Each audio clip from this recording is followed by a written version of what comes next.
Livro Capitães de Tropas, Exército, Tabernáculo e Boa Terra, Pedro Dong.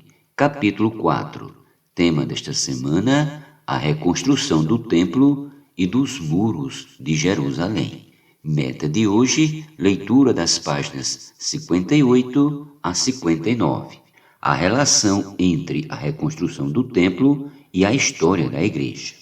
Fazendo uma analogia entre a reconstrução do templo e a história da igreja, vemos que no período representado pela igreja em Tiatira, a igreja foi levada à ruína. Assim como a Babilônia destruiu Jerusalém e a casa de Deus, assim também no período da igreja em Tiatira, a igreja foi levada à ruína pela Babilônia.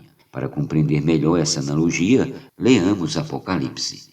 Tenho, porém, contra ti o tolerares que essa mulher Jezabel, que a si mesma se declara profetisa, não somente ensine, mas ainda seduza os meus servos a praticarem a prostituição e a comerem coisas sacrificadas aos ídolos. Apocalipse 2:20. A igreja em Tiatira perdeu totalmente o governo de Deus, pois tolerou que Jezabel ensinasse abominações ao povo de Deus. Apocalipse 17 se refere à Babilônia como a grande, a mãe das meretrizes e das abominações da terra. Versículos do 4 ao 5.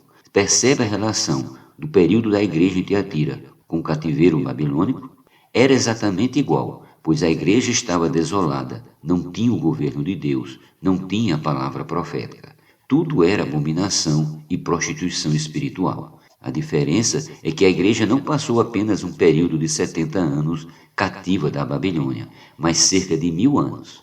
Esse tempo durou até o início da restauração parcial da verdade feita por Martinho Lutero no período correspondente à igreja em Sardes. Apesar de ser uma grande revelação, não foi suficiente para que Cristo voltasse a governar a igreja, porque faltava reconstruir os muros em torno da casa de Deus.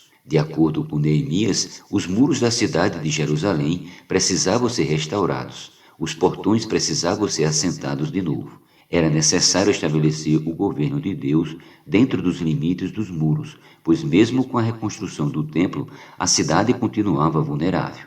Os povos ao redor estavam muito à vontade.